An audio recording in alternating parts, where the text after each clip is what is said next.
어제는 참 이렇게 파크골프를 치고 있는데 우리 사회적인 그 내공 있는 여동생 고당이 소개해준 내보다 나이가 적은 이제 동생빨 되는 그 형제가 날 보고 갑자기 전화가 왔어요. 우리 집 부근에서 식사를 하자고.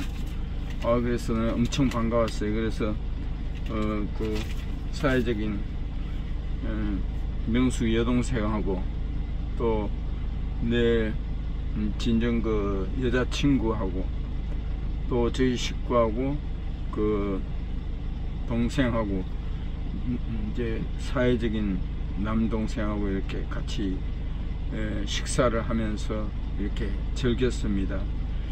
그런데 내가 좋은 여동생도 생겼지만 참 이 친구도 이제 66세인데 나 형님 하면서 또 좋은 동생이 생긴 것 같아요.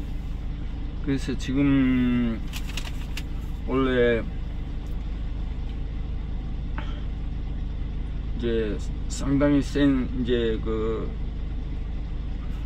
폭풍이 올라오고 있다는데 많이 뭐 센 거라고 이렇게 하는데 이제 지나봐야 되겠지만 6일경에 남쪽에 이제 제주도 이제 상경하고 이러는데 지금 비가 계속 오고 있습니다. 여기는 이제 이천인데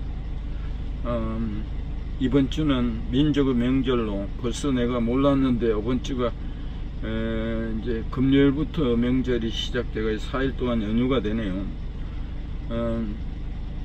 조상에 우리 부모님이 계셨기에 우리가 존재하지 않겠어요? 곡식의 풍요를 기다리는 추석이 있습니다.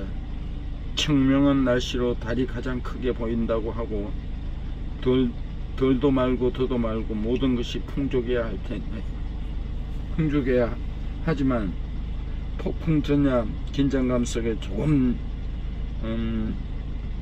열어둔 창문 사이로 바람이 휑휑 소리냅니다.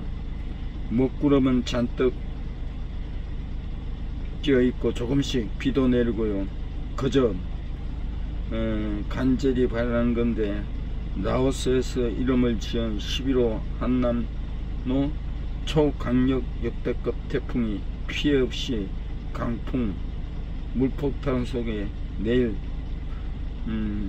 잘 지내기를 기도해 봅니다.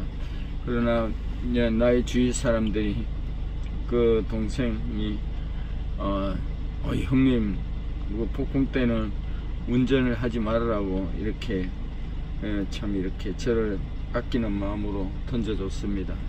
그 주위에 좋은 철들고 귀한 사람들이 참 식사하자고 뭐 이런 거 등등 참 행복합니다.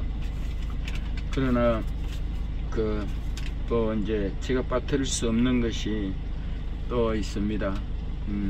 천국과 지옥을 공부해야 하기에 그 교회 생활을 하다 보면 여러 가지 의문점이 많습니다. 교회에서 무엇인가 이렇게 헌금이든 일을 강요를 하는 경우가 있어요. 그러나 하나님은 우리에게 자유하는 마음으로 하라 했어요. 교회에서 너무 많은 일을 하고 많이 맡으면 안 돼요. 그냥 한두 가지, 구경꾼이 아니라 한두 가지 이렇게 맡아서 성가대를 하든가 이렇게 해야지. 주일날 안식일인데 너무 지쳐버리죠. 어떤 교회는 장로님들이 아침에 7시부터 나가가지고 오후에 3시, 4시, 어떨 땐 5시까지 있으면 평일보다 더 지칠 수가 있죠. 목사님들은 월요일이 쉬는 날이 있지만 오히려 중직자들은 잘못하면은 오히려 쉬는 날이 없게 되는 거예요. 일요일도 교회에서 또 이렇게 주님의 이름으로 충성한다는 이름으로 그건 스스로가 결정해야 됩니다. 너무 이렇게 교회에서 매이고 이러는 것은 잘못하면 종교 행위가 되고 그건 축복의 행위가 아닙니다. 하나님 말씀을 거역하는 거예요. 안식을 누리라 했거든요. 하나님은 우리에게 평안을 가지라 했어요. 샬롬. 교회를 섬기는 사역은 주님을 섬기는 마음과 자세해야 합니다. 어떤 섬김도 강요당하거나 억지로 하는 것은 바람직하지 않습니다. 사도 바울의 헌금 교훈을 예로 들겠습니다.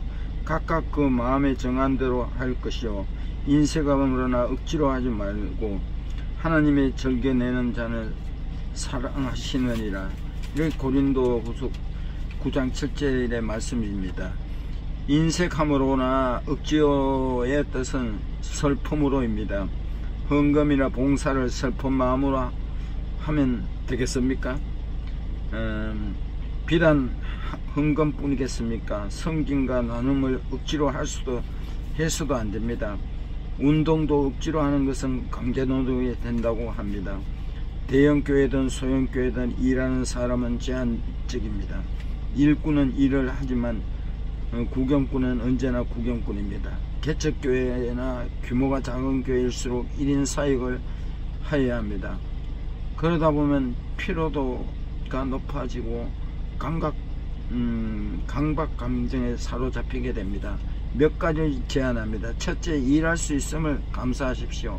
일할 수 있는 재능, 건강, 능력, 가능성은 하나님의 선물입니다. 그러나 그런 은사를 누리는 것이 아닙니다. 신앙의 선배들은 1인 7역에도 말없이 사명을 수행했습니다. 둘째, 분량만큼만 하십시오. 하나님의 일은 힘들다고 피해도 안 되고 능력이 있다고 다시 나서는 것도 옳지 않습니다. 셋째, 최선을 다하십시오. 맡은 자들에게 구할 것은 충성이라고 했습니다.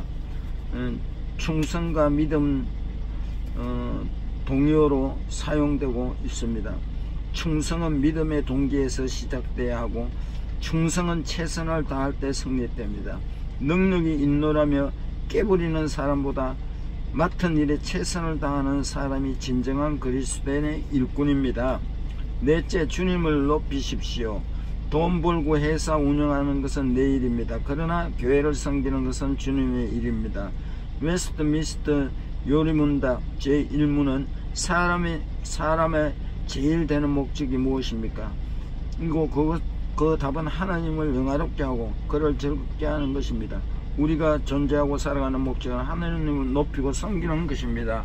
감사합니다. 사랑합니다.